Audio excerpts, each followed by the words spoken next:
la producción. Hola, ¿qué tal? Buenos días. Pues estamos iniciando esta transmisión en el marco del Día Mundial de la Prevención del Suicidio que se conmemora el próximo 10 de septiembre, así que estamos llevando a cabo este webinario.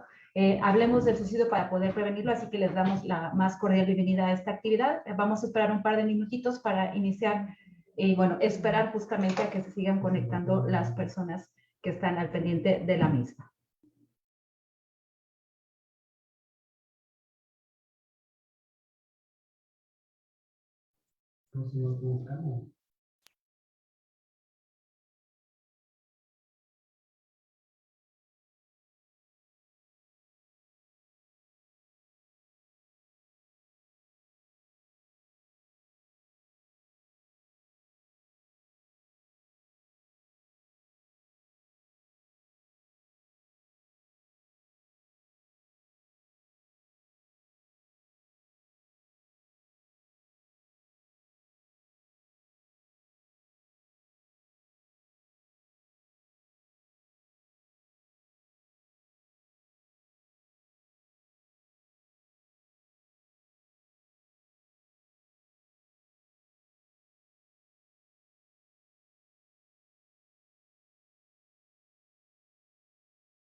Así que bueno, creo que es momento de comenzar con la actividad. Como les comentaba hace un par de minutos, el día de hoy estamos llevando a cabo este webinario en el marco del Día Mundial de la Prevención del Suicidio que se conmemora el próximo 10 de septiembre. De manera anual se va llevando a cabo esta actividad. Se van eligiendo temáticas o algunos temas como tal para la misma, así que bueno, invitarlos a que sigan esta transmisión en vivo. Más adelante se les compartirán algunas indicaciones para la dinámica de la misma, así que iniciamos como tal. El día de hoy, pues justamente queremos abordar este tema, de suma importancia y urgencia, la prevención del suicidio. El suicidio es un problema global de salud pública que afecta a comunidades de todo el mundo. Cada año millones de personas enfrentan el dolor y la angustia que rodea esta tragedia, ya sea directa o indirectamente. Sin embargo, es un tema que a menudo se aborda en susurros o se mantiene en silencio. Nuestra misión el día de hoy es hablar sobre esto.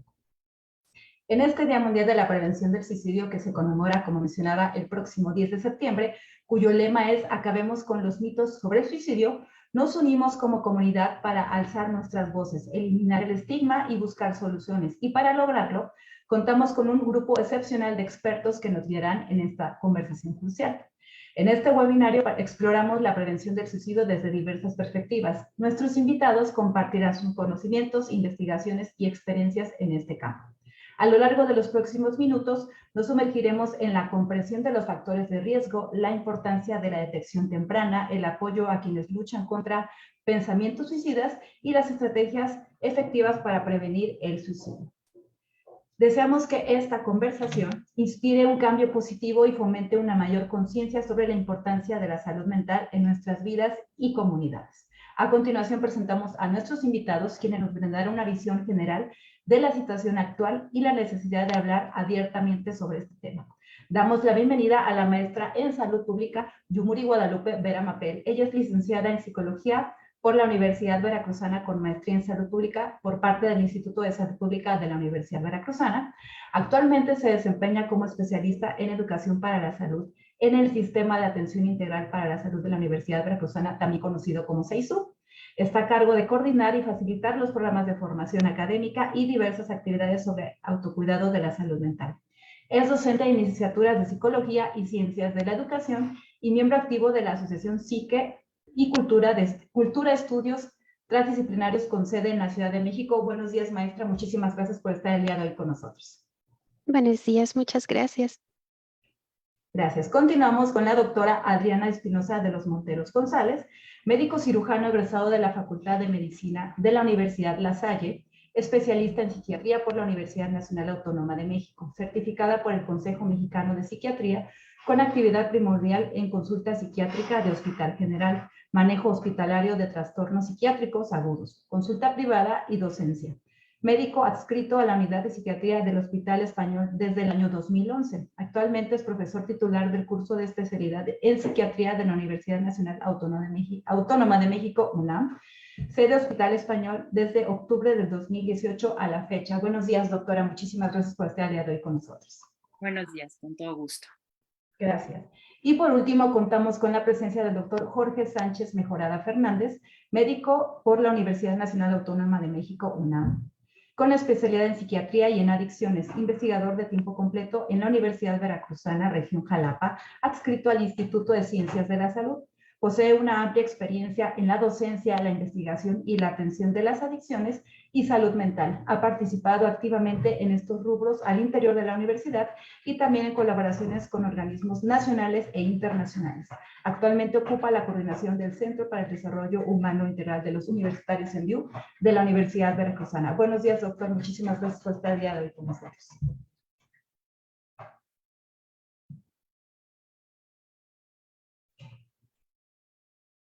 Doctor, su micrófono, por favor, y muchas gracias y le cedemos la palabra. Muchísimas gracias.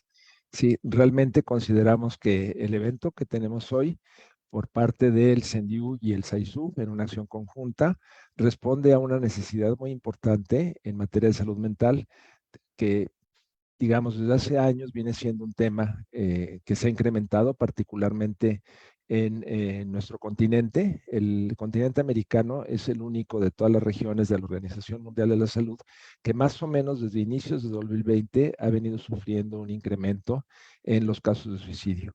Y este es un fenómeno que por los datos que disponemos, directos e indirectos, pues parece haberse exacerbado con la pandemia del COVID-19 y en esta etapa de post-pandemia también requiere una atención muy particular. Entonces, realmente les doy la bienvenida a nuestras participantes. Muchísimas gracias por estar aquí y a todo el público que nos está escuchando. Esperemos aportar puntos, aspectos concretos que sean de su interés para trabajar en red, para trabajar de manera conjunta en este tema tan sensible como es la prevención del suicidio. La dinámica que vamos a seguir, cada una de las participantes va a hacer una exposición aproximadamente de 15 minutos y posteriormente vamos a entrar en una etapa de conversatorio como tal. Vamos a estar intercambiando ideas, opiniones y en este sentido también invito al público que nos está escuchando que si quieren hacer preguntas a través del chat, vamos a estar pendientes para, en la medida de lo posible, tratar también de contestar sus inquietudes. Dicho esto, le cedería yo la palabra a la doctora Adriana Espinosa de los Monteros, psiquiatra que se une con nosotros desde la Ciudad de México. Adelante, por favor.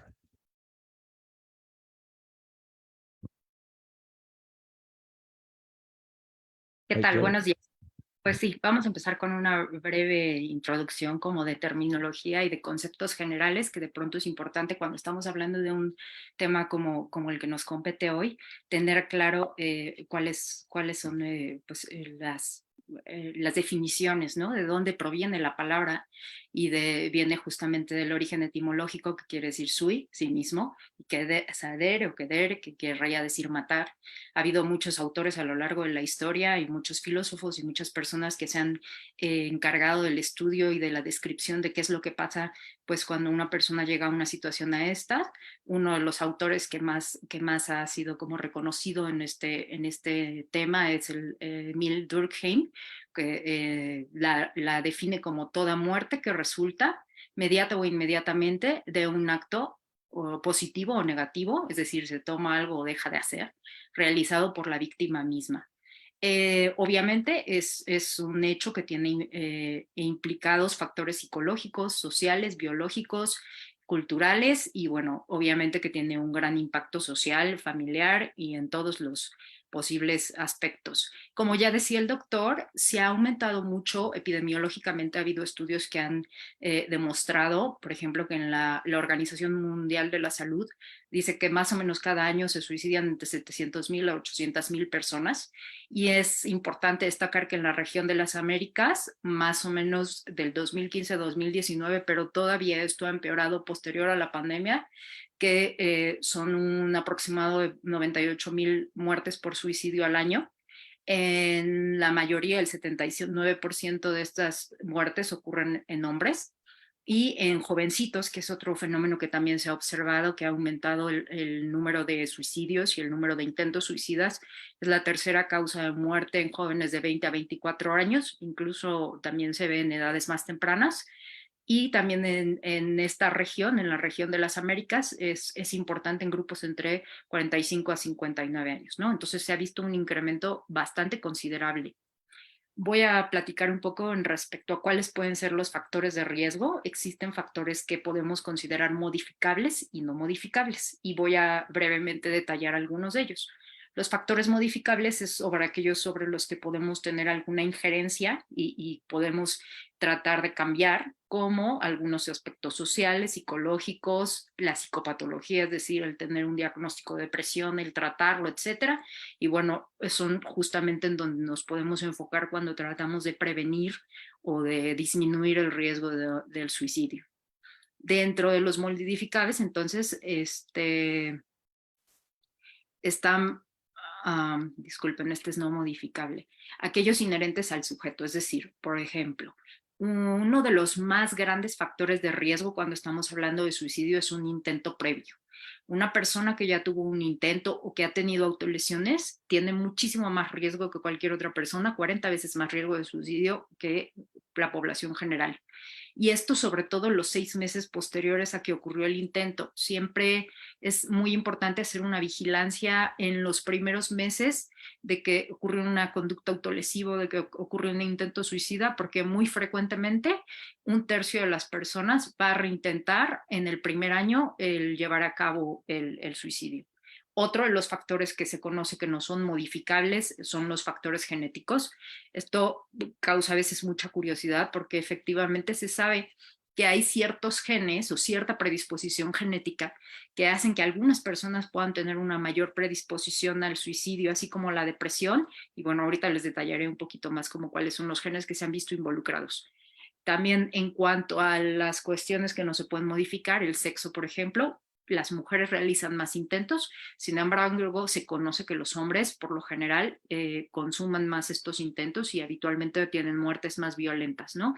Otro factor no modificable, pues la edad, ¿no? Estos grupos de riesgo que ya habíamos dicho, que pueden ser entre los 15 a los 29, ahora en las Américas entre los 40, y este otro grupo que a veces no se toma mucha atención, pero que están entre los 60 a los 65 años. Factores no modificables, raza blanca, se ha visto que hay una mayor tasa que en algunas comunidades afroamericanas. Y otras cuestiones, por ejemplo, en cuanto al estado civil, alguien que acaba de perder a su pareja, se ha visto que también puede tener una proclividad mayor al siguiente año de la pérdida. Uno de los antecedentes que también es, además del intento previo, otro de los predictores más altos de suicidio son los antecedentes familiares. Si alguien en la familia, o algún primo, algún tío, algún abuelo, algún padre, madre, hermano, ha fallecido por suicidio, es un predictor de que muy probablemente habrá en algún miembro de la familia intentos a edades más tempranas. Eso es algo que, como les decía, está relacionado con factores genéticos que detallaré un poquito más adelante. Crisis económicas, crisis de salud, se ha visto, está entre los factores no modificables, pero que el tener una espiritualidad o el tener alguna convicción religiosa puede tener un factor protector, porque en algunas religiones, más allá del desarrollo espiritual, también se considera como que puede ser una conducta de pecado, una conducta que no está aceptada, pero bueno, esto se considera que podría llegar a tener algún factor protector. En cuanto a factores sociales, el sentirse excluido, no tener hogar o estar excluido aumenta el riesgo también. Y en algunos factores climáticos, aquí es curioso porque a veces se sabe, y esto es algo que tiene un fundamento científico, que en el invierno o en los países donde hay más horas de oscuridad, es más frecuente que haya depresiones y depresiones que tienen que con patrón estacionario. Sin embargo, se ha visto que en cuanto a temperatura, por ejemplo, y horarios, es más frecuente que ocurran suicidios cuando hay temperaturas altas y ocurran suicidios en momentos como de la madrugada, que se cree que esto tiene que ver con algunos factores biológicos cerebrales y hasta aumento de agresividad. Y también se ha visto que un día que puede ser como bastante frecuente es el lunes, ¿no? Que se asocia con algún tipo, domingo, lunes, con algún tipo de desolación. Rápidamente les cuento los factores genéticos. Se han encontrado hasta 18 genes que podrían estar implicados. El cromosoma 20 es al que más se le ha encontrado como relevancia en esto, y son genes que pueden estar asociados con la regulación de serotonina. La serotonina es un químico que nos ayuda en las neuronas a que se comuniquen entre ellas y regula muchísimas funciones del organismo, no solo funciones emocionales, sueño, concentración, alimentación, funciones sexuales, funciones digestivas, coagulación, tiene una gran cantidad de acciones, y hay algunos genes que determinan el cómo el organismo procesa la serotonina o cómo las neuronas responden a ella. Y son estos genes a veces que pueden tener alteraciones o modificaciones y que te ponen en una predisposición. No quiere decir que el gen determine que se vaya a presentar, pero sí aumenta la predisposición de una persona a tener estos desenlaces. Otro es las bajas concentraciones de BNDF. Este es un péptido que hace que las neuronas crezcan y que las neuronas se reconecten y que ciertas áreas se fortalezcan. Cuando hay bajas concentraciones de este péptido en el hipocampo y la corteza prefrontal, el hipocampo tiene que ver con control emocional, corteza prefrontal con control de impulsos y pensamientos. Cuando esto se ha visto, también se ha correlacionado con un aumento en el riesgo. Lo mismo bajas concentraciones de serotonina o de todos sus derivados cuando se han llegado a hacer estudios, ¿no? Y en post-mortem. Y se ha visto que también, pues, en algunas ocasiones, factores hormonales pueden tener que ver con niveles de agresividad e impulsividad. Dentro de lo que podríamos decir que son los factores modificables, la presencia de trastornos mentales la podemos considerar así, porque si bien es frecuente que haya diagnóstico de depresión en la mayoría de los pacientes que tienen conductas suicidas, trastornos bipolares, consumo de sustancias, etcétera, en los diferentes porcentajes que por aquí les presento. Por ejemplo, los trastornos afectivos, el 87.3% de los suicidios consumados en algunos estudios tenían diagnósticos de trastorno depresivo, trastorno bipolar. 25% tienen también trastornos de sustancias independientes o comórbidos o trastornos de personalidad, y hay muchos otros trastornos psiquiátricos que se han asociado con suicidio, como algunas cuestiones de trastornos de la conducta alimentaria, trastornos de ansiedad, etcétera. Entonces eso podría ser modificable justo porque podemos atenderlos, porque podemos prevenirlos o tratar de ayudar a las personas que se encuentran en estas situaciones, ¿no? Entonces, bueno, las personas con depresión tienen 20 veces más riesgo suicida, las personas con ansiedad casi 10 veces, ¿no? Comparados con los que no tienen ansiedad, y podríamos pensar que es exclusivo de los trastornos de salud mental, pero también se ha visto que en algunas enfermedades crónico-degenerativas puede haber alguna situación de aumento de riesgo. Y bueno, esta diapositiva es un poco más como ejemplificándoles lo que estamos diciendo, ¿no? Que hay algunos antecedentes de trastornos de la personalidad, por ejemplo, el límite, cuando hay antecedentes de autolesiones o historia de abuso, que puede aumentar el riesgo, la esquizofrenia, patología de se refiere a la frecuencia de algún trastorno, a la presencia de algún trastorno mental con algún consumo de sustancias, muy frecuentemente, bueno, un 40% puede llegar a tener ideas suicidas. También cuando, por ejemplo, los trastornos neurocognitivos, cuando llegan a hacer el diagnóstico de demencia, al siguiente año del diagnóstico, cuando todavía no hay un declive cognitivo tan importante, se sabe que puede haber un aumento del riesgo en el estrés postraumático igual, y bueno, también en algunos estados de salud negativos, ¿no? ¿Cómo prevenirlo? Que es lo que conversaremos a continuación, pero bueno, requerimos la coordinación de muchos sectores, pero sobre todo tratar de derribar la barrera del estigma, porque hablar de esto justo ayuda a que las personas puedan expresar lo que están sintiendo y se puedan aplicar medidas de ayuda y de prevención, ¿no? Que podamos detectar en las personas que están pasando por esto las causas, si hay factores de riesgo, cómo podemos modificar algunas de las situaciones que estén ocurriendo, detectar tempranamente, si hay enfermedad mental, tratarla, lo que pueda haber en lo socioambiental, tratar de también modificarlo, si hay consumo de sustancias y, bueno, en general mejorar la capacitación de profesionales, porque hay muchos mitos de los cuales iremos platicando también, pero que de pronto no permiten que se haga una valoración adecuada de una persona que podría estar pasando por estas situaciones, ¿no? Entonces, lo más importante, bueno, dentro de lo más importante es que el suicidio se puede prevenir. Cualquier número es un número exagerado, o sea, es demasiado, ¿no? Entonces, bueno, una de las maneras, y ya lo ampliaremos un poco, o las maneras que se han propuesto dentro de los planes de la Organización Mundial de la Salud para ayudar a la prevención es limitar el acceso a medios, ¿no? Armas de fuego. Sabemos que, bueno, en algunos países es mucho más fácil tener acceso a ellas, pero el limitarlo puede ser algo que nos ayude a prevenir este tipo de muertes, ayudarnos con los medios de comunicación para que haya la adecuada información, noticias responsables respecto al suicidio, aumentar la conciencia. De pronto se hacen manejos muy desafortunados en cuanto se presentan algunas de estas situaciones y se hacen mediáticas, ¿no? Sobre cómo se habla de la persona a la que le ocurrió, cómo se hacen ciertas críticas y ciertos juicios a partir de un desconocimiento total de lo que puede estar pasando. Fomentar entre los adolescentes las competencias socioemocionales para la vida. Y bueno, detectar, evaluar, gestionar y seguir a las personas que puedan tener comportamientos, pensamientos suicidas, y pues el siempre estar dispuestos a ayudar, ¿no? Esta es la Organización Mundial de la Salud promovía justo estos fundamentos, ¿no? Que es vivir, y qué es lo que les puse en la lámina anterior, que es limitar los medios de suicidio, interactuar con los medios de comunicación, desarrollar aptitudes en los jóvenes y detectar a tiempo a las personas afectadas, ¿no? Y pues bueno, más o menos justo también ayudar en lo que tiene que ver con salud pública, vigilar, monitorizar, evaluar, financiar, etcétera, todo lo que tenga que ver con prevención. Eso sería todo en esta intervención como introductoria, y le cedo la palabra a Yumuri. Muchas gracias, doctora. En este caso, yo voy a poner solo un granito de arena con respecto a los factores psicosociales del suicidio. Me parece que ya ven mi presentación.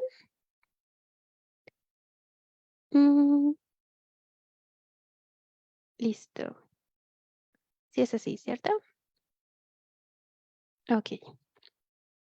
Con respecto a estos factores psicosociales del suicidio, que como la doctora nos estaba mencionando, en realidad los factores de riesgo pues, son diversos, ¿no? El suicidio como tal es multicausal, pues tenemos que tener presente que entre estos factores vamos a encontrar los que son de rubro social y psicológico, ¿no? El suicidio es un problema de salud mental pública, es una problemática de salud pública caracterizado por esta muerte no natural, ¿no? No es una muerte, digamos que tuviese que ocurrir y por supuesto, como acaba de concluir la doctora, es prevenible. Cada suicidio constituye una tragedia que se cobra prematuramente la vida de una persona. Los suicidios y los intentos de suicidio tienen un efecto dominó. Afecta no solo a los individuos, sino también a las familias, a las comunidades y a la sociedad en general, justo como nos mencionaba al principio.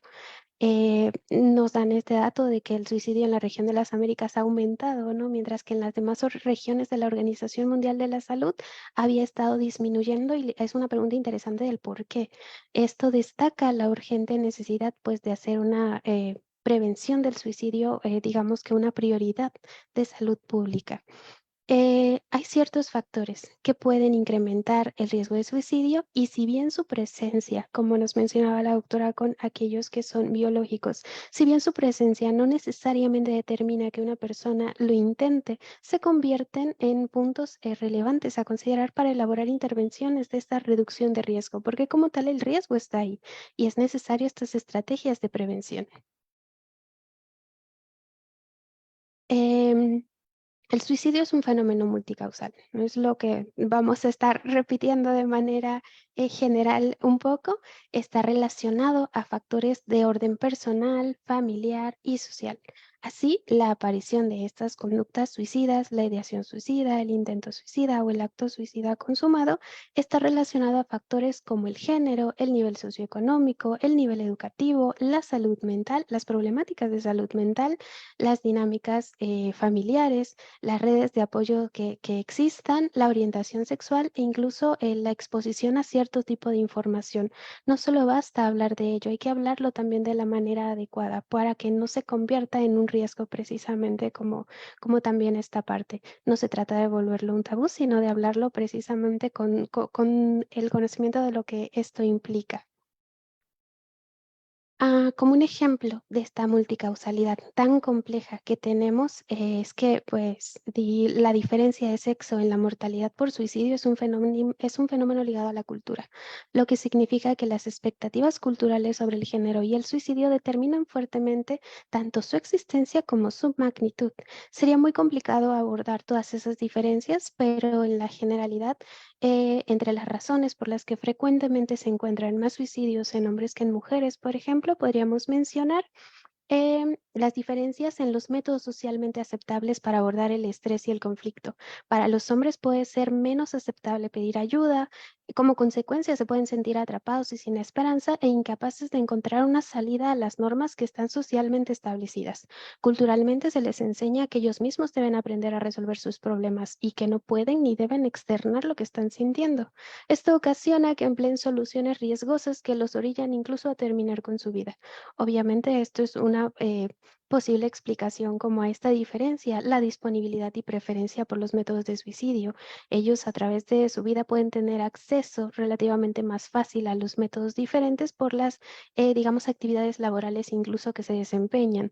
La disponibilidad y patrones de consumo de alcohol, ya que para los hombres puede ser más aceptable el consumir alcohol como estrategia de afrontamiento, ¿no? En el caso de las mujeres, quienes se registran más intentos, podemos encontrar situaciones de agresiones sexuales, el abuso, la violencia familiar, el diagnóstico elevado de enfermedades como la depresión. Es incluso relevante mencionar que cuando se habla de problemáticas de salud mental, se ha llegado a considerar en algunas investigaciones o se ha encontrado que ser mujer es un factor de riesgo en sí, ¿no?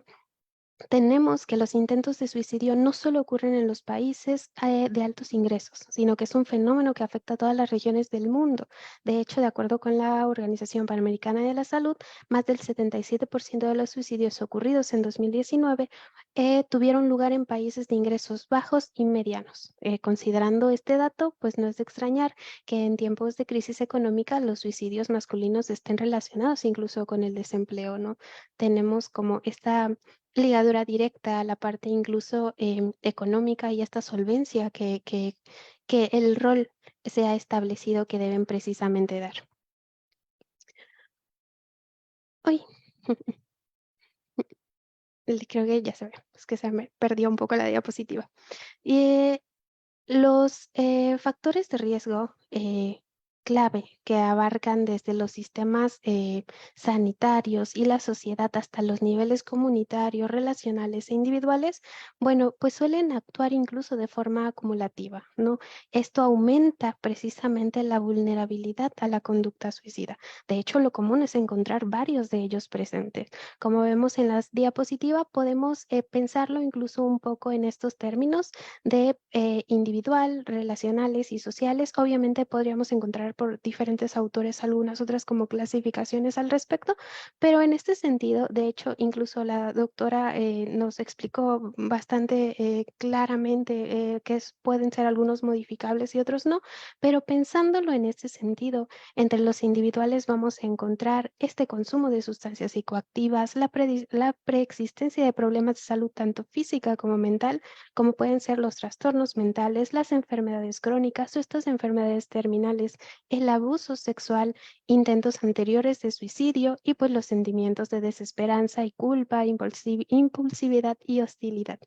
Con respecto a las relaciones, tenemos precisamente como a veces estas situaciones de duelo, ya sea por pérdidas familiares o sociales, los conflictos en las relaciones. Estos conflictos pueden ser familiares, de pareja o incluso sociales, el aislamiento, es decir, la carencia de estas relaciones, ¿no? Estas redes de apoyo, la carencia de estas redes de apoyo vendrían precisamente también a generar este aislamiento. Las situaciones de violencia, ya sea a nivel familiar, a nivel de pareja, a nivel de acoso escolar, todas estas situaciones de violencia que la persona puede experimentar se convierten en un factor de riesgo psicosocial.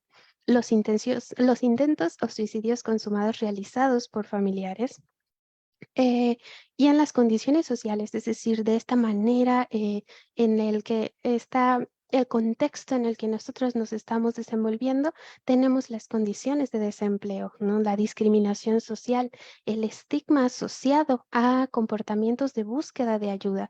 Recordemos que tenemos una problemática con respecto a esta búsqueda de ayuda para problemáticas de salud mental, porque muchas veces estas enfermedades pareciese que son buscadas, que son intencionadas, que lo que faltaba es su fuerza de voluntad. Entonces, hay un estigma con el que todavía se está lidiando de manera muy fuerte a ese nivel, ¿no? Las dificultades económicas también es una condición social ahí agravante. Las barreras para tener acceso a servicios de salud. De hecho, la pandemia en algún punto dejó claro como cómo se empezaron a cortar estos servicios, tal vez no esenciales en ese sentido, pero pues que tenían una importancia muy relevante para todas estas problemáticas de salud mental que como tal son un factor de riesgo. El acceso a medios utilizables para suicidarse y, por supuesto, lo que mencionábamos antes, los roles de género. Tenemos, tenemos que hay unos resultados de un estudio que ha realizado la Organización Panamericana de la Salud, que se publicó este año en The Lancet y que puede servir de base para desarrollar estrategias de prevención específicas para hombres y mujeres. En él se destaca la importancia de tener en cuenta los determinantes sociales del suicidio específicos para cada sexo, al elaborar intervenciones de reducción de riesgo y estrategias de prevención. Menciona, por ejemplo, que la tasa media de mortalidad por suicidio entre los varones de la región de las Américas disminuyó a medida que creció el gasto en salud per cápita, mientras que esta tasa media en las mujeres se redujo en la medida en la que aumentó el número de médicos empleados por cada 10.000 habitantes. En el caso de ambos sexos, la tasa cayó a medida que crecía la densidad poblacional moderada. Esto se convierte en una nota de advertencia que subraya la necesidad de apoyar a las personas que viven en zonas rurales aisladas. También menciona que mientras el homicidio y el consumo de alcohol y otras sustancias se asocian al aumento de mortalidad por suicidio en los hombres, la desigualdad educativa fue un factor entre las mujeres y en ambos sexos el desempleo se asoció precisamente a este aumento. Con respecto a estos factores, se deja de manifiesto, a los factores que hemos venido mencionando, se deja de manifiesto que para prevenirlo debemos ir más allá de limitar solo los accesos a los métodos para cometerlos. Es necesario también fortalecer las habilidades socioemocionales y mejorar el acceso a la atención en salud mental. Por supuesto que debemos abordar los factores contextuales que afectan de forma diferente a hombres y mujeres, lo que requiere un enfoque de toda la sociedad.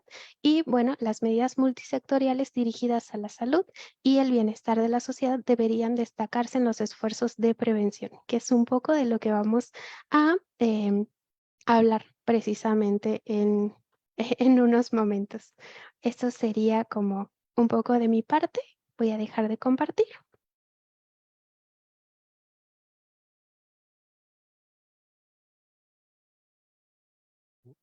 Muy bien, pues muchísimas gracias a las dos por sus exposiciones.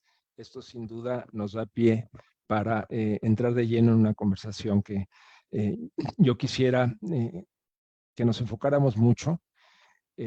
Ustedes han definido con mucha claridad lo que es el fenómeno del suicidio, los factores de riesgo, y el tema de este evento, de esta charla, es justamente la prevención del suicidio. Entonces, me gustaría hacer una reflexión primero. En este foro existe un público amplio, general. Hay desde luego docentes de la Universidad Veracruzana, hay estudiantes, ¿no? Y un poco quisiera dirigir algunas reflexiones hacia ellos, ¿no? Hacia la población universitaria, por lo siguiente, ¿sí? Desde el 2021, en el segundo año de la pandemia, recordarán ustedes que la Organización Mundial de la Salud empezó a alertar sobre cómo estaba afectando el tema de la pandemia y específicamente el confinamiento a la población joven a nivel mundial, ¿no? Porque esto es un fenómeno que se ha dado a nivel mundial. Desde 2021 estamos hablando de hace un poco más de 2 años, que se empezó a visualizar esta problemática. Posteriormente, y quizás se tenía un poco la expectativa de que al terminar el confinamiento, iniciar la vida social, la vida académica, la vida laboral, que se regularizase, etcétera, algunas problemáticas iban a disminuir dramáticamente, ¿no? Ciertamente, la problemática, pues, de la mortandad que hubo por esta devastadora enfermedad, pues claro que remitió, ¿no? Ya actualmente los casos de COVID son mucho menos y además menos graves. Pero algo que ha señalado también la Organización Mundial de la Salud y que corresponde también a nuestra observación en general, es que las secuelas en salud mental de la pandemia están vigentes. Es decir, tenemos un año, quizás un poquito más de un año, pero vamos a ponerlo así estrictamente en un año que los estudiantes regresaron a las aulas. Es el caso de la Universidad Veracruzana y de muchísimas otras universidades, ¿no? En algunos casos un poco antes quizás, pero en términos generales ese es el tiempo. Tenemos pues un año ya de reinserción académica y hay fenómenos que confluyen ahí, ¿no? O sea, por ejemplo, ustedes hablaban, y eso es un fenómeno que todavía no está tan estudiado, por eso es interesante plantearlo. Ustedes hablaban, por ejemplo, del desempleo, de la crisis económica como un factor de riesgo, ciertamente lo es, ¿no? La OMS está haciendo mucho énfasis últimamente en los factores sociales también, que condicionan ciertas problemáticas o que juegan un papel importante como riesgos, por ejemplo, pobreza, desempleo. Pero en este caso tenemos un fenómeno particular. La pandemia, la suspensión de las actividades presenciales, provocó muchos rezagos en muchos estudiantes. No voy a decir que en todos, no es generalizable, pero ciertamente en muchos casos por diferentes razones, incluidas algunas problemáticas justamente relacionadas con salud mental, como pudiera ser la depresión, etcétera, pero también, digamos, la falta de utilización o la falta, como diría yo, tanto en docentes como en estudiantes, la problemática que planteó, que de alguna manera fue afortunada, toda la metodología virtual de enseñanza, de aprendizaje, pero que ciertamente implicó muchos cambios con la actitud presencial por muchas razones, ¿no? O sea, razones metodológicas, razones quizás también de que muchos estudiantes no tenían las mejores opciones de conectividad, diferentes circunstancias que fueron causando rezagos. Y entonces de pronto regresan a una realidad en donde resulta que si antes de la pandemia estaban, pongamos, en un primer semestre, de repente reingresan a un quinto semestre y tienen estos rezagos académicos y tienen enormes dificultades para ponerse al corriente porque les toca, digamos, todos los contenidos nuevos propios del semestre en el que están realmente, pero tienen los rezagos de los semestres anteriores, ¿no? Entonces, esto causa en muchas situaciones estrés, ansiedad, depresión, ¿no? Y bueno, por lo tanto, como hemos dicho, estas condiciones que pueden ser algunos de los factores que pueden en un momento dado ser factores de riesgo para cometer un acto suicida, ¿no? Entonces, no sé qué opinión les merezca esta reflexión, es decir, las dificultades que enfrenta un estudiante en términos de aislamiento, confinamiento primero, después reinserción académica con ciertas exigencias y cómo pudiera impactar esto en el aspecto emocional, en el aspecto afectivo, en las ganas de vivir, digamos, y en las ganas, pues, de no vivir eventualmente. No sé quién de las dos quisiera hacer algún comentario al respecto. Bueno, si quiere, puedo empezar yo, doctor. Mira, Adelante. justamente cuando, y cada vez hay más resultados y más investigaciones al respecto, como todas las consecuencias que fue teniendo la pandemia sobre la salud mental, no solo por la cuestión del aislamiento, sino ya está también muy bien descrito que el virus ocasiona una enfermedad inflamatoria generalizada y que se ha asociado con consecuencias de depresión y de ansiedad per se como un síndrome post-COVID. Pero independientemente de eso, ha sido como algo ya también descrito y estudiado, que en muchos jóvenes, sobre todo en estas edades escolares, preparatoria, cuando estaban en los primeros semestres de la universidad o terminando universidad y tendrían que haber pasado como a su etapa laboral, fue bastante desastroso el hecho de tenerlos como en esa situación de aislamiento por muchas razones, porque están en edades en las que se necesita yo diría no necesariamente todo el tema del rezago académico, sino la parte social.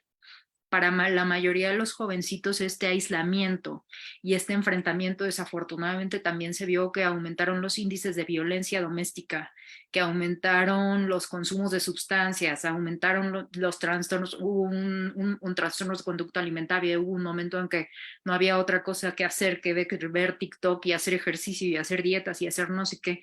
Entonces todo eso fue repercutiendo, generando mucha ansiedad, una incertidumbre sobre no sabíamos si podíamos salir, si le iba a pasar algo a la abuelita, si esto se iba a acabar, si iba a regresar a la normalidad. Entonces todo eso generó un estado de estrés agudo en muchas personas, con esta sensación de peligro, de incertidumbre, de muerte, que bueno, se ha visto sí efectivamente que hubo un aumento en depresión en los jóvenes, sobre todo en edades pues, que tienen que estar todavía en estudios, en universidad, en universitarios, en cualquier edad escolar.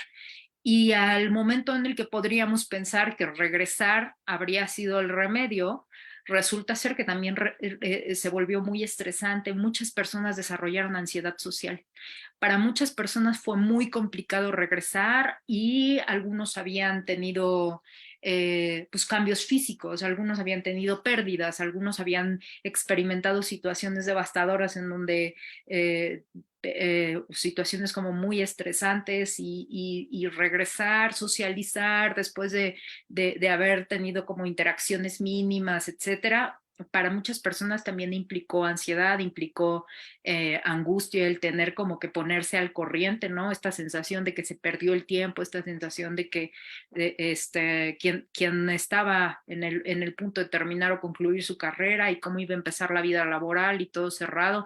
Entonces sí, efectivamente se ha visto un aumento en las conductas suicidas en jóvenes, y lo decíamos ya en la región de las Américas, pero muy probablemente por eso, porque la situación de desesperanza y pesimismo, que son dos de las cosas que se han asociado muy fuertemente como a sentimientos, pensamientos que pueden tener que ver con desolación, desesperanza y suicidio, estaban como muy en el aire.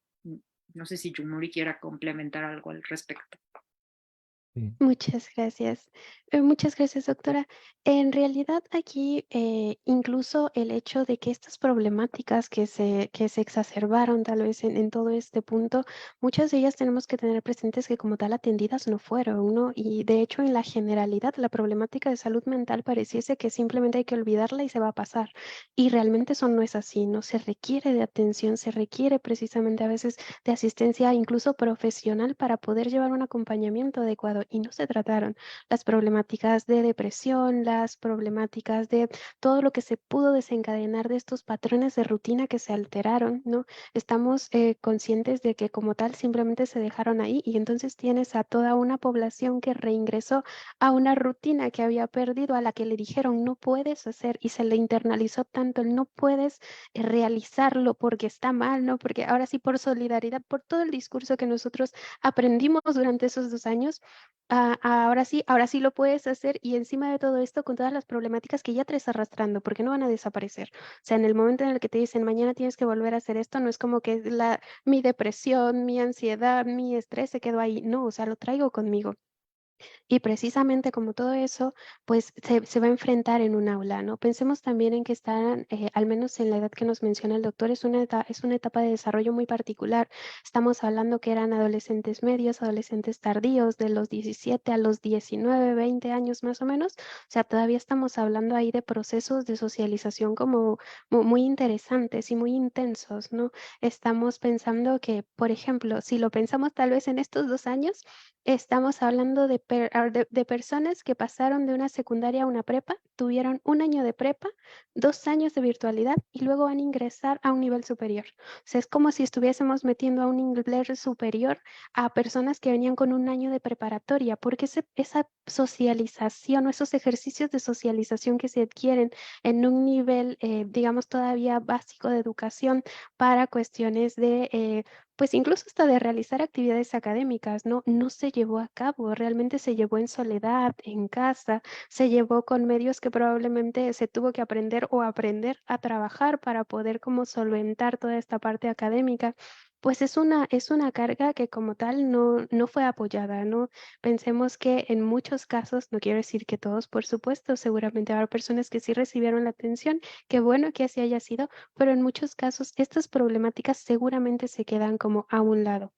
Y ese rezago académico, pues, es producto de estos, pues, todos estos factores, ¿no? Difícilmente vas a concentrarte en un aprendizaje de algunas, cuestiones académicas si lo que traes atrás es soledad, es estrés, es angustia, va a dificultar esta parte. No quiere decir como una condición incluso cognitiva, tiene que ver con toda esta carga, ¿no? Emocional y que trae, la persona que va a tener como consecuencia, pues probablemente digamos que este desarrollo académico no tan óptimo, no como se esperaría, lo cual va a sumar a los mismos sentimientos del no poder, del no aprender, del no hacer, del no estar cumpliendo. Por supuesto que es acumulativo, lo mencionábamos cuando hablamos de estos factores, ¿no? Ya no solo es la problemática de lo que se traía, sino sumémosle que ahora voy mal en la escuela. Entonces, tiene que ver con estas condiciones desde, ahora sí, desde este punto de vista tal vez. Sí, lo que estoy escuchando es que se van formando como círculos viciosos que tenemos que encontrar la manera de romperlos porque lo que planteas, Muri, es muy interesante, cómo las problemáticas se arrastraron una vez, digamos, que concluyó la etapa del confinamiento y que vino la reinserción, pero esos problemas de depresión y de ansiedad no desaparecieron mágicamente. Probablemente en algunos casos sí, pero en muchos casos no, o incluso se pudieron haber exacerbado por digamos, este estrés en términos digamos, no haber socializado, empezar a socializar, empezar a enfrentar ciertos retos que durante 2 años pues se quedaron como congelados, ¿no?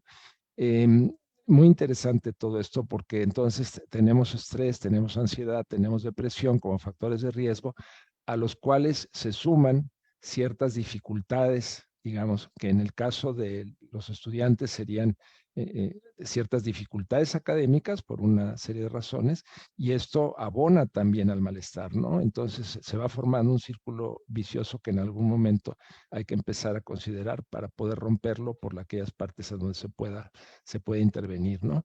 Yo quisiera un poco que tocáramos algo que también ustedes mencionaron, que es el tema del estigma y, digamos, el daño que ha hecho este tipo de silencios, ¿no?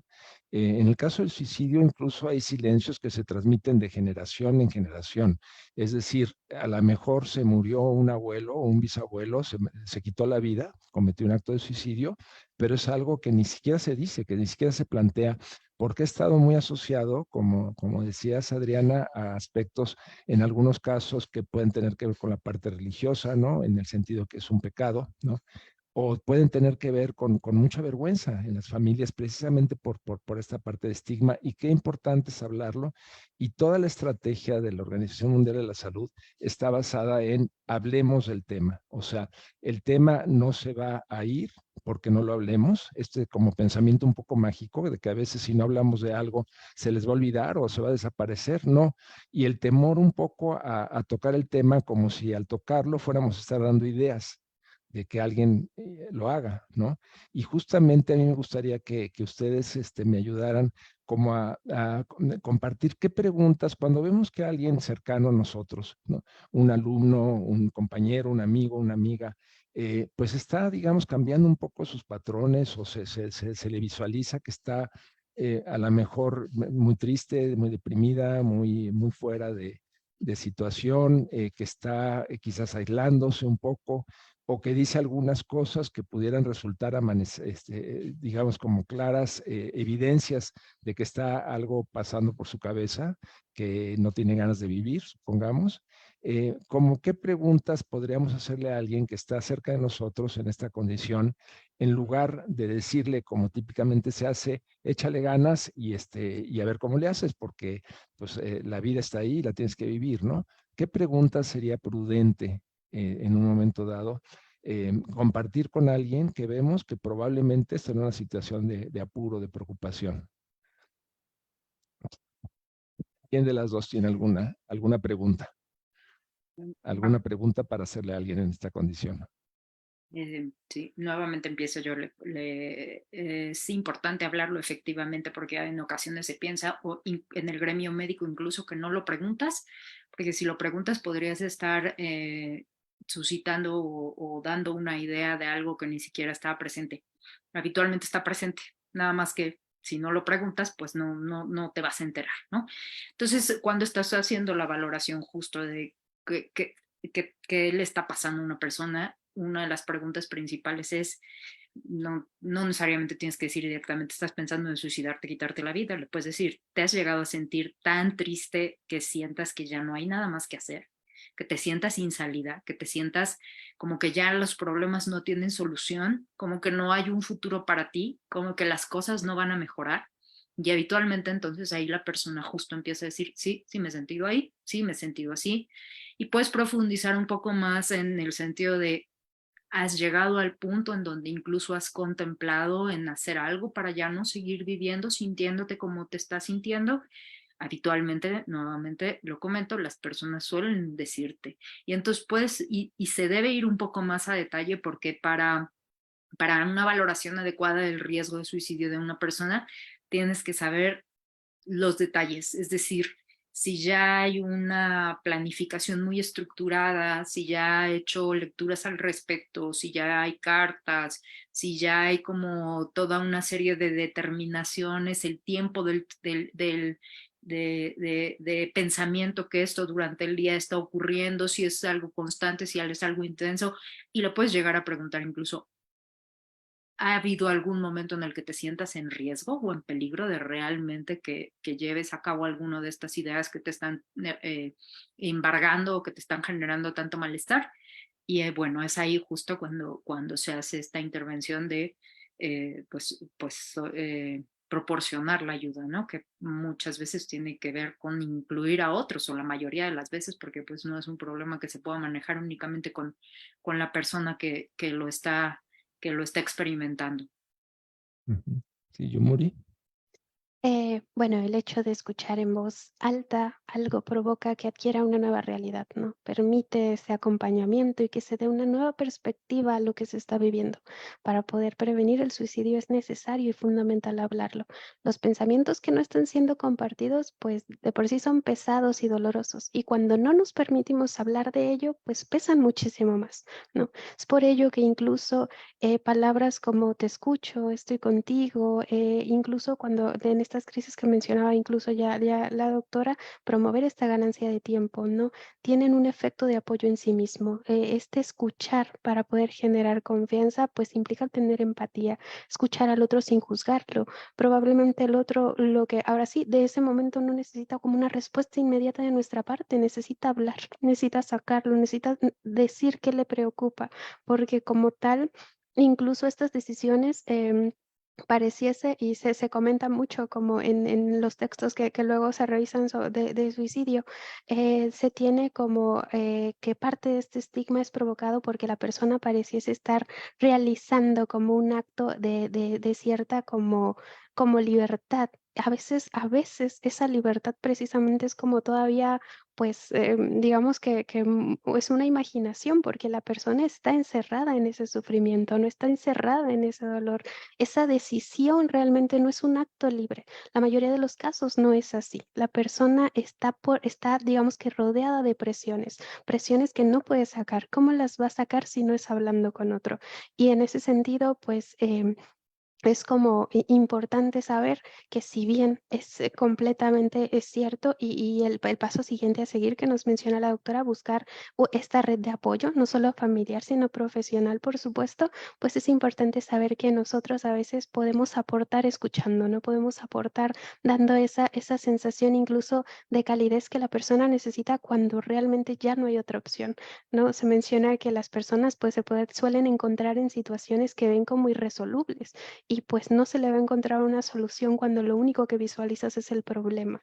Permitir como mencionarlo tal vez en otro sentido, pues permite, ahora sí, aquí se aplica el de dos cabezas piensan mejor que una, tal vez las dos cabezas no vayan a tener la solución, pero pueden buscar, digamos que precisamente como ese apoyo, ¿no? Esas redes de apoyo que pueden también ayudar a solventar un poquito esa situación y ganar tiempo, ¿no? Porque esa decisión un gran factor de riesgo, pues es esta impulsividad. Cuando nosotros nos permitimos ver la problemática desde otro ángulo, tal vez adquiera otro matiz y ese matiz sea más esperanzador que el que tenemos en ese momento de crisis. Interesante también plantear este tema de la impulsividad. Bueno, en algún momento quiero regresar sobre la importancia, digamos, de preguntar, escuchar, hacer red y referir, ¿no? Que es básicamente lo que ustedes han estado planteando.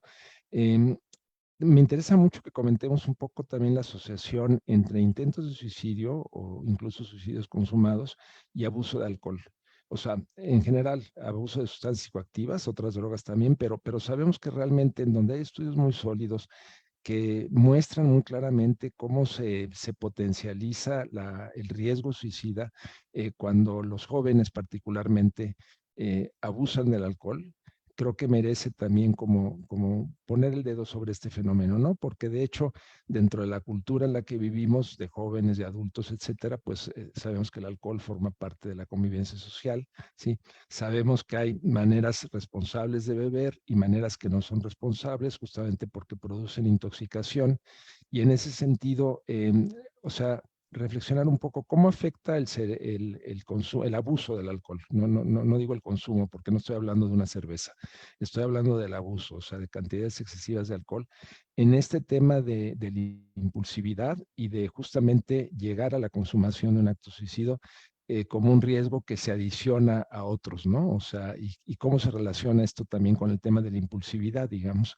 Cómo es que opera el alcohol en el cerebro que en un momento dado permite que alguien actúe ciertas cosas, bien que ya tenga premeditadas, calculadas, planeadas, o inclusive sin ello, porque también hay que decirlo, hay un porcentaje de intentos de suicidio que no tienen como factor predisponente o como factor de riesgo la depresión y que sin embargo una intoxicación puede en un momento dado disparar, ¿no? Entonces, en ese sentido, ¿qué podrían comentar? Impulsividad, consumo de alcohol. Adri. Ok. Si quieren lo seguimos haciendo en el mismo orden. Bueno, la mayoría de las personas llegamos a pensar que el alcohol es un activador porque nos desinhibe, porque de pronto puede ser que se asocie con que estás en mejor disposición de bailar, de convivir, de lo que sea. Sin embargo, se sabe científicamente el alcohol es un depresor. El alcohol lo que va a ocasionar es que se apaguen ciertas neuronas. Y las primeras neuronas que apagan son las neuronas de las áreas frontales. Las áreas frontales son las encargadas del como el juez de nuestra conducta, el control de nuestra conducta, el que nos dice eso ya se ve un poco ridículo o esto ya no está como tan correcto. Entonces, al estar apagada el área del juicio o al estar inhibida, justamente aumenta la impulsividad y el alcohol también provoca de pronto que las emociones se vivan como con una mayor intensidad. Entonces, muy frecuentemente, perdón, la misma depresión que genera el alcohol en el sistema nervioso central puede provocar ansiedad y puede provocar tristeza pasado este punto de la euforia. Después de la euforia viene la ansiedad, viene la tristeza, viene el llanto, la desesperación y con una corteza frontal que está inhibida, es mucho más fácil justo que si ya se encontraban estos pensamientos se puedan llevar a cabo y que si no estuvieran y en ese momento hubo algún factor estresante o hubo alguna situación adversa, se pueda llevar a cabo una conducta suicida. Efectivamente está muy asociado, se ha visto que en muchos de los casos pues como autopsias psicológicas que se llegan a hacer, o en la autopsia en general de las personas que fallecen de este modo, de suicidio, que se quitan la vida, aunque puede estar infraestimado porque en muchas ocasiones son accidentes y no necesariamente se llega a determinar si efectivamente hubo detrás estos pensamientos o estas manifestaciones, pero que en muchas ocasiones están asociados el alcohol y algunas otras sustancias, pero principalmente el alcohol como depresor, como inhibidor de la conducta, que pone el estado emocional como pues a flor de piel, sin que haya ninguna otra posibilidad de razonar sobre soluciones, respuestas, y además que se presente esta impulsividad. Bien. Yumuri. Bueno, creo que la doctora abarcó pues gran parte de todo este proceso de lo que hace el alcohol en nuestro sistema y por supuesto que esa sería la respuesta. Recordemos que el consumo de sustancias psicoactivas definitivamente altera cómo nos sentimos, lo que pensamos y cómo nos comportamos, ¿no? Y esa triada, ahora sí, como producto de toda esta enajenación, pues por supuesto que va a ser digamos que un detonante importante. Consideremos también los contextos en donde se realiza incluso este consumo, ¿no? O sea, realmente cómo es que se dan estos patrones de consumo de alcohol. Incluso casi siempre que pensamos en consumo de sustancia, tendemos a pensar en sustancias ilegales, cuando no es así, ¿no? El alcohol aparentemente está regulado y sigue siendo una problemática impresionante, ¿no? Está asociado a gran parte de la digamos que de discapacidad en el mundo, los accidentes que se realizan, ¿no? Los accidentes que se llevan a cabo cobran la vida no solo de la persona que precisamente está consumiendo como este alcohol, sino pues todos los que tienden a como a mezclarse en esta condición.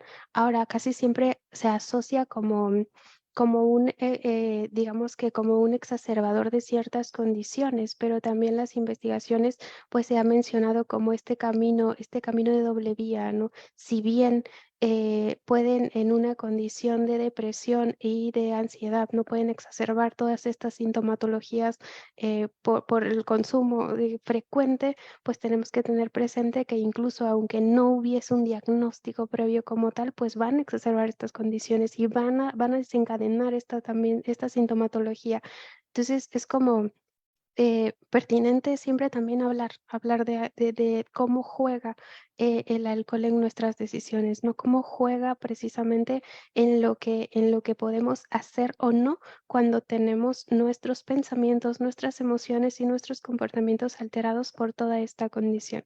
Si a eso le sumamos todos los demás factores que decíamos son acumulativos, pues realmente no vamos a tener como un buen panorama y menos si ya tenemos como factores de riesgo, digamos que atrás también de ello.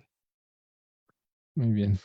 Muy bien, no cabe duda que el abuso del alcohol y del consumo de sustancias psicoactivas, de otras drogas, son grandes enemigos de la salud mental y particularmente cuando hay una situación de depresión, cuando hay situaciones de ansiedad, pues lo que va a pasar es que se van a exacerbar estas situaciones y aunque comentaba Adriana, de momento, digamos, el efecto inmediato puede ser placentero, puede ser relajante en el caso del alcohol porque es un gran depresor. Después viene justamente la abstinencia posterior y ahí todos estos síntomas depresivos y de ansiedad se exacerban de una manera absolutamente notable, ¿no? Entonces de pronto hay que pensar un poquito antes de hacer ciertas cosas, digamos, no nada más cómo nos vamos a sentir los 10 minutos después, sino cómo nos vamos a sentir al día siguiente, ¿no? O sea, la llamada coloquialmente cruda, pues la cruda a veces implica justamente mucha ansiedad, exacerbación de la depresión y realmente pues como una mala idea enfrentar los sentimientos preocupantes como estos a través de la intoxicación con sustancias, ¿no? Yumuri, yo ahora te quisiera preguntar a ti, primeramente, hemos estado tocando este tema, pero me gustaría como insistir, porque en este webinar, en este foro, hay estudiantes, hay docentes, hay familiares, etcétera. O sea, ¿qué se puede hacer desde la perspectiva de alguien cercano? Ya hablamos de que es importante en un momento dado preguntarle, ¿no? Directamente. ¿Qué más podríamos abonar un poco en el sentido de tenderle la mano a alguien? Me encantó la imagen del póster, qué bonita, porque justamente son manos que se tocan y se entrelazan, ¿no? En un momento dado. Y esto es así como, digamos, la visión de la ayuda que se brinda, ¿no? O sea, yo te doy la mano y nos enlazamos a través de eso, ¿no? Como que aportar en este sentido, ¿no? Ya nos vamos acercando un poco al final, pero me gustaría mucho insistir en este tema. Familia, amigos, docentes, cómo participar en estas redes. Por supuesto, cuando hablábamos de estos factores relacionales, pues tenemos que tener presentes que así como se pueden encontrar como un factor de riesgo, por supuesto que pueden encontrarse como un factor protector, ¿no? Las relaciones de calidad, precisamente el hecho de tener comunicación asertiva, el hecho de establecer relaciones sanas, pues implica también como un factor protector, no solo para esta cuestión del suicidio, la salud mental en general. ¿No? Se ve permeada por la condición positiva que podemos encontrar en términos de redes de apoyos de los otros. El hecho de que, pues hablando particularmente del tema, estemos pendientes de, digamos que de señales de alerta, de el aprender como digamos que lo que podamos acerca de todos estos temas para disminuir el estigma, para que cuando alguien lo mencione precisamente no, digamos que no existe ese temor, porque gran parte de la problemática tiene que ver con eso, ¿no? El estigma que ya hay alrededor de cualquier problemática de salud mental en ese sentido, no se pide ayuda porque ya está como un espectro muy oscuro alrededor de él y se tiene que saber que es una condición que cualquiera le puede pasar, que cualquiera puede llegar a vivir, que es algo que nos puede suceder a cualquier persona y que precisamente como algo que puede sucederle a cualquiera, pues podemos buscar ese apoyo, podemos no verlo como algo que hay que segregar, ¿no? Que algo que hay que callar, que algo que hay que dejar de lado. Y en eso tenemos un papel importante cada uno de nosotros, con nuestros compañeros, con nuestros alumnos, con nuestras familias, precisamente como el poder tener presente que si bien hay, digamos que emociones que van a ser naturales y que como tal pues no es como que se puedan evitar. Ya va a haber situaciones y condiciones que no le permitirán a la persona tener una calidad de vida y que incluso pongan en riesgo su vida y que cuando encontremos tal vez esa señal de alerta, vale la pena extender esa mano, ¿no? Vale la pena darnos un minuto, vale la pena, de hecho es un lema de la OMS que tenía, no tómate un minuto para salvar una vida. Era como muy bonita la intención porque ese minuto de escucha que le puedes otorgar a la persona, a veces socialmente estamos muy acostumbrados, ¿cómo estás? Bien. Y puedes estar de todo menos bien, ¿no? O sea, puedes estar precisamente, puedes estar pasándote de todo menos estar bien, pero estamos tan acostumbrados a que hablar también de nosotros es complicado para no incomodar, para no lastimar, para no ser mal visto. Permitir que los otros, permitirnos escuchar a los otros, le permitirá a los otros hablar de cómo se sienten. Y precisamente convertir esta condición en un factor protector y eso va a todos los niveles en la medida en la que podamos hacerlo, por supuesto, ¿no? Ya sea con ese compañerito de clase que notamos que está dando tal vez respuestas más cortantes, ¿no? Que está dando, que cada vez se está retrayendo más, que cada vez socializa menos, que cada vez está más aislado, precisamente como ese familiar que empieza a dar estas señales que nos hablaba la doctora, ¿no? Estas condiciones, estas notas, estas despedidas, estas alusiones a terminar con algo definitivamente. O sea, tiene que ver con tener presente, digamos que estas señales de alarma, pero no, ahora sí, no para asustarnos, callarlos y taparlos, sino precisamente para permitir visibilizarlo de tal forma que no sea enterrada la condición porque va a explotar, ¿no? De permitir visibilizar la condición para que se pueda recibir un apoyo en el momento adecuado, para que podamos tomar las medidas necesarias y pues construir esas redes de apoyo. Recordar que no estamos solos, incluso nosotros como personas que pueden aportar algo, ¿no? No se trata de que yo voy a resolver una situación con la que me estoy encontrando, no. Se trata de buscar, tal vez en ese sentido, incluso con la misma persona, con su permiso y sus posibilidades y las nuestras, una solución al respecto. No es como que me voy a encontrar una problemática y la tengo que solucionar ya. Entonces, no. Ahora sí, como que es normal también esa sensación de indefección y como esa sensación de qué voy a hacer, qué hago, mejor no me meto. No, pero no se trata como de asumir una problemática para nosotros, se trata ahora sí, de generar esas redes de apoyo. Así como se está tendiendo una mano, vamos a buscar más manos que estén tendidas hacia nosotros para poder salir de esas situaciones. Sí. De hecho, les comparto que de pronto ha sido muy conmovedor en algunos casos de intento de suicidio de estudiantes de la Universidad Veracruzana en los que me ha tocado pues intervenir de alguna manera directa o indirecta, como justamente quienes tenían la información y de alguna manera encuentran al compañero o a la compañera que ya se tomó un exceso de medicamentos o ya atentó de alguna manera contra su vida en su domicilio, en su casa, que son los mismos compañeros quienes preocupados por su compañera o compañero van a estos lugares y lo encuentran en estas condiciones. Importante decir que cuando esto ocurre, evidentemente tenemos que dar la mano a la persona que atentó contra su vida, muchas veces representa una urgencia médica. Sí es importante considerar que en estos casos pues hay que llevar a las personas, en el caso de los estudiantes, déjenme decirle la importancia de activar su seguro médico facultativo, porque estas situaciones son situaciones de urgencia que se atienden en los hospitales y si no tienen activado el sistema, no los van a recibir.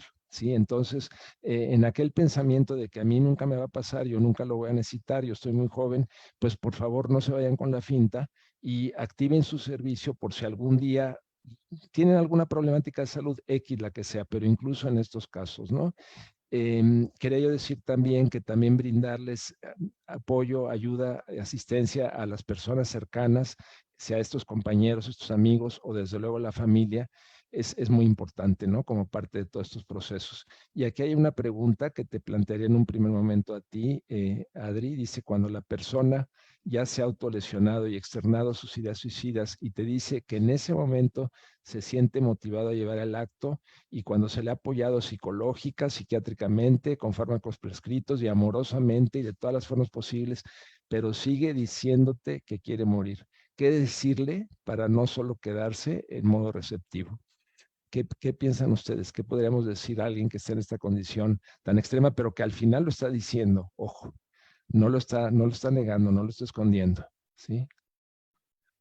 Sí, que hay que tener presente que la mayoría de las veces este tipo de situaciones conllevan un trastorno depresivo, un trastorno de ansiedad. Y aunque esté recibiendo un tratamiento, hay que saber que en ocasiones lleva tiempo, en ocasiones lleva como varios pasos, en ocasiones lleva varios recursos para que se llegue realmente al resultado de que la persona se pueda sentir mejor. Y a veces en ese inter se va perdiendo la esperanza de que esto no se me va a quitar, yo no me voy a sentir mejor, esto ya para qué, no le veo salida, no hay manera en la que yo vaya eventualmente, no veo un futuro, etcétera. Siempre hay que plantear este escenario en donde yo se los llego a decir a los pacientes, todos los problemas tienen solución y vas a salir de esto, y ahorita puede ser que la misma depresión, la misma ansiedad, la misma desesperanza te cieguen y no te dejen verlo, pero los que estamos alrededor podemos verlo y podemos ayudarte a que salgas de esto, pero hay que seguir haciendo las cosas. Hay una serie de protocolos, hay una serie de tratamientos, desde lo farmacológico hasta hospitalizaciones, que se pueden llevar a cabo cuando se considera que una persona está en un riesgo elevado. Yo quisiera también añadir, digo, antes de cederle la palabra a Yunuri, que a veces un poco la dificultad de la depresión en los jovencitos, los papás lo manifiestan mucho, es que la depresión en jóvenes se ve como enojo, pero habitualmente detrás de ese enojo hay mucho dolor, y no necesariamente ven al chico que se encierra en su casa y en su cama y nadie lo ve, sino en ocasiones justo lo que está buscando la persona es salir de esto y sale con sus amigos y sale de fiesta, y entonces el cuestionamiento a veces es, pero ¿cómo va a estar deprimido si lo veo que se va con sus amigos? ¿Y cómo va a estar deprimido si está el peor humor y enojado? Entonces, en muchas ocasiones justo la depresión, la ansiedad se ocultan detrás de algunas otras emociones, y es importante estar alertas y es importante pues ir detectando. Es muy común pensar que ya bueno, no había hecho mención de esto, pero que quien se quiere quitar la vida se va a quitar la vida y no le va a decir a nadie, no es cierto. Está súper demostrado que la mayoría de las personas pidieron ayuda, se acercaron a alguien, manifestaron o hicieron algún tipo como de señal de auxilio antes de llevar a cabo un intento y no fueron escuchados o no fueron prestados atención, o en ocasiones tenemos también un poco esta imagen de es con una intención de manipular. Sea cual sea la razón, si alguien está en el extremo de sentirse tan mal que está considerando que la última salida es quitarse la vida, requiere atención y requiere atención inmediata. Y si está en este punto de desesperanza, que aun cuando el amor y todo el acompañamiento y todo el tratamiento no llega a encontrar como todavía un sentido, un hacia un para qué, pues externarle esto, que habitualmente el proceso depresivo mismo puede generar esta como ceguera hacia las otras posibilidades, hacia el futuro, y que se permita seguir en ese acompañamiento hasta que se le pueda ayudar a salir de eso y a sentirse mejor. Siempre hay algo que hacer. Excelente. Sí, algo importante que mencionabas, de hecho, es una de las indicaciones de internamiento hospitalario para una persona que tiene en ese momento un riesgo suicida muy alto, y es justamente internarla en un hospital para contener eso, para replantear su tratamiento médico, para hacer un trabajo en red con la familia, etcétera, y sabemos que en muchos casos ese pensamiento en algún momento va a remitir. Por último, yo creo que como seres humanos también tenemos limitaciones en nuestras mejores intenciones, y así como tenemos que enfatizar que la ayuda es posible, también a lo mejor alguien nos plantea esa circunstancia que estaba descrita en la pregunta.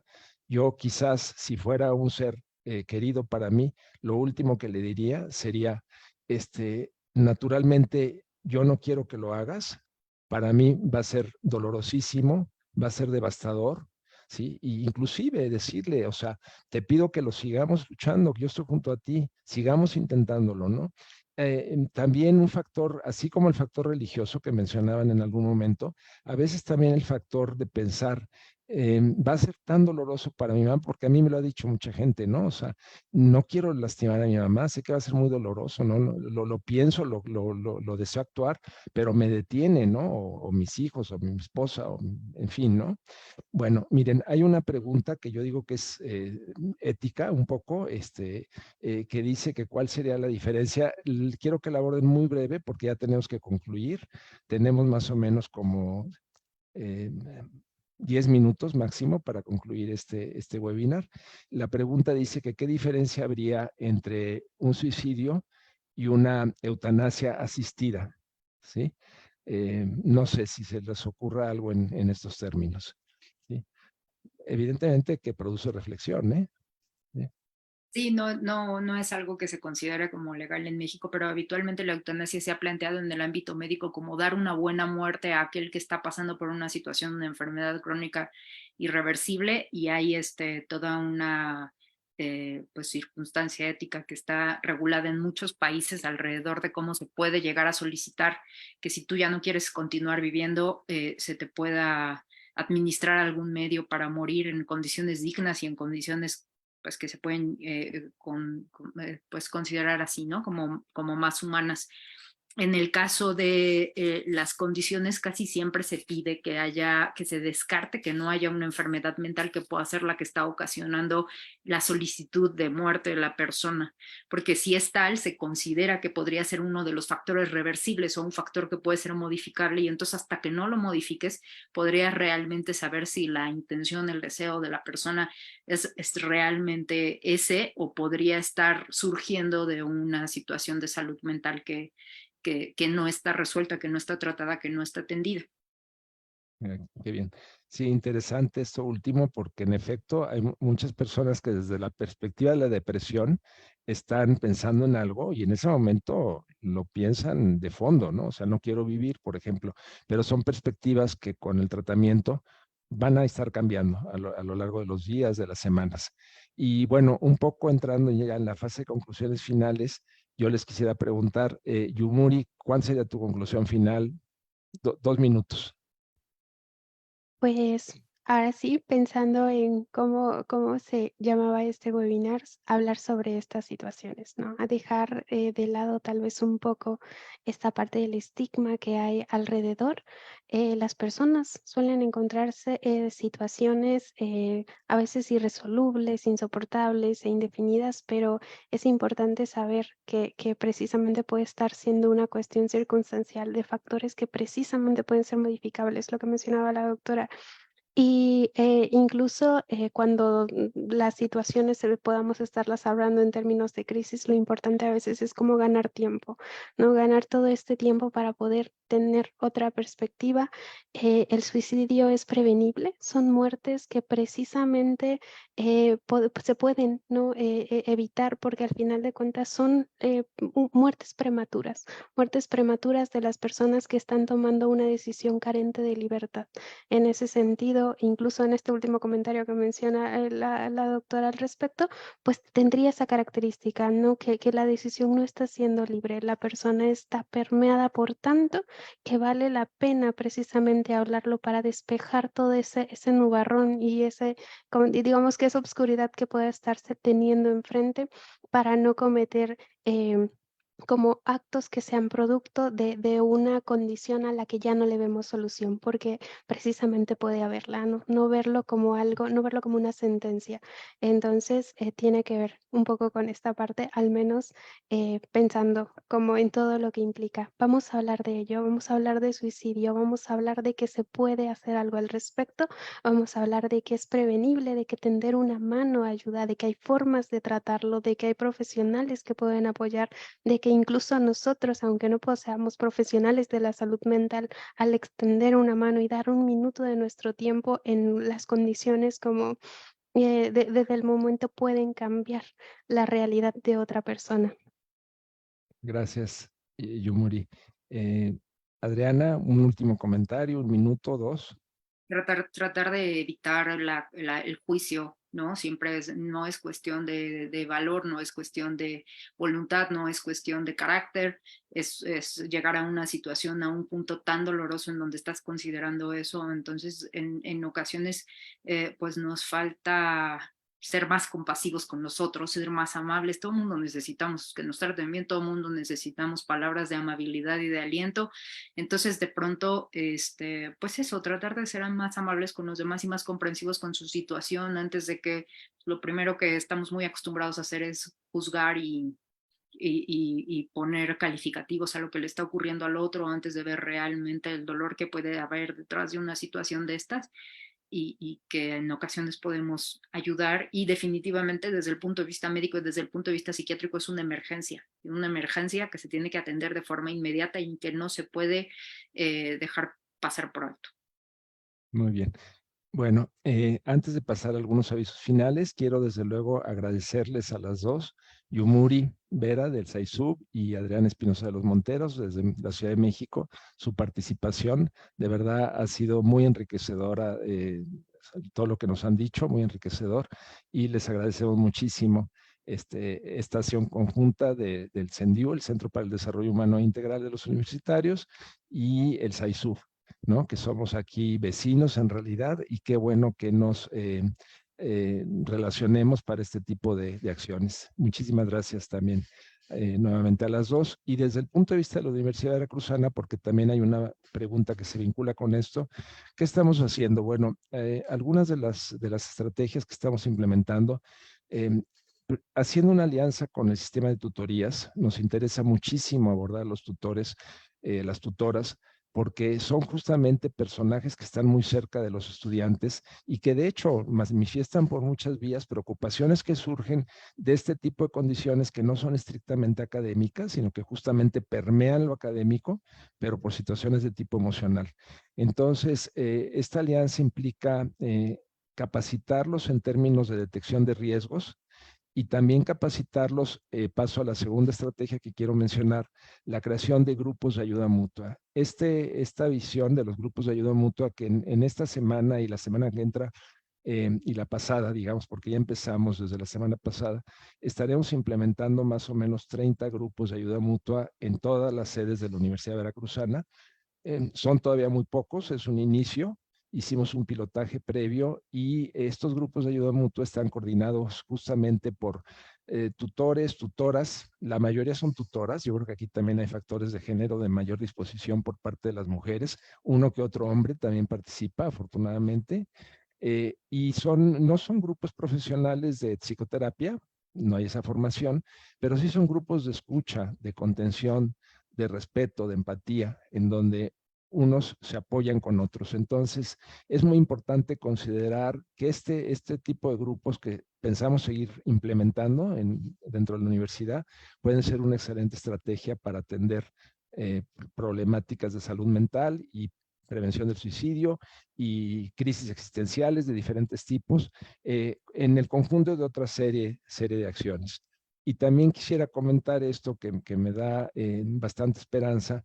El día de ayer 24 psicólogas de la Universidad Veracruzana de las 5 regiones empezaron una capacitación en una variable psicoterapéutica que se llama terapia dialéctico-conductual, que es de las terapias, digamos, de nueva generación y que justamente una de las indicaciones es la prevención del suicidio. Entonces, este curso se va a desarrollar gracias a la participación de colegas del UNAM. El curso lo está impartiendo el UNAM a través del CENDIU, pero está siendo muy interesante. Realmente fue una sesión muy alentadora para toda esta problemática. Y bueno, en un par de meses o algo así tendremos 24 psicólogas, bueno, como 20 psicólogas y 4 psicólogos formados en esta metodología, justamente para tener más herramientas para justamente atender a los jóvenes, las jóvenes que se encuentran en esta problemática. Desde luego, necesitamos hacer muchísimas cosas, eso rebasaría el ámbito de este webinar, que ya estamos en el tiempo de finalizarlo, y nos centraríamos también, y aquí te pediría, Rosy, si nos puedes ayudar un poco con la mención de algunos lugares a donde se puede pedir ayuda. Sí. Así es, doctor. Bueno, vamos a compartir la información de las opciones que pueden tener tanto a nivel, en este caso, local o a nivel institucional, que es, bueno, la línea de vida que ya hemos escuchado en muchas ocasiones, que es el 800-911-2000, es línea de vida, 24 horas activa. Y bueno, también a nivel nacional están los Centros Comunitarios de Salud Mental y Adicciones, también conocidos anteriormente como UNEM, y en la actualidad SECOSAMA por sus siglas, que como les comento a nivel nacional y también por parte del Centro de Integración Juvenil es una opción que se puede ubicar en cualquier parte de la República Mexicana. Y como bien comentaba el doctor, bueno, por parte de la Universidad Veracruzana se encuentran centros centinela en las regiones, así que también les vamos a compartir la página para que ustedes puedan acceder a los mismos, puedan ubicarlos, recordarles que los servicios que ofrece el CENDIU son totalmente gratuitos y exclusivos para estudiantes universitarios activos. Pueden buscar la información en CENDIU, /general, /líneas, _medio o _medio instituciones, _medio de apoyo. Ahí pueden verificar la información, la están viendo en este momento en pantalla para que puedan también pues verificar la información. Ahí van a encontrar incluso también el listado de los UNEM o la SECOSAMA para que puedan ubicar a lo largo de la República Mexicana las opciones y puedan acercarse en el momento que así lo consideren. También pueden buscar apoyo en el Centro de Integración Juvenil y obviamente, reitero, la línea de la vida es el 800-911-2000. Pues ya prácticamente con esto nos estamos despidiendo. Muchísimas gracias a todos quienes se conectaron para escuchar este webinar y muchísimas gracias, reitero, a las participantes, Adriana y Yumuri. Y bueno, pues manténganse atentos a los avisos del CENDIU porque seguramente estaremos trabajando en muchos eventos relacionados con la salud mental. Muchas gracias a todos y a todas. Gracias. Muchas gracias, doctora. Hasta luego. Muchas gracias y damos por concluida la actividad del día, que es este webinario. Hablemos de suicidio para prevenirlo. Agradecemos a todas las personas que se conectaron a través de Facebook oficial de CENDIU, que es CENDIU-V, y también a quienes siguieron la transmisión desde la plataforma de VZoom. Agradecer también al personal del Departamento de Videoconferencias, obviamente al SAISUB. Muchísimas gracias, maestra Yumuri. Muchísimas gracias, doctora Adriana, y también al personal del Centro para el Desarrollo Humano Integral de los Universitarios CENDIU del área de Comunicación y Difusión. Muchísimas gracias, doctor, y seguimos en contacto.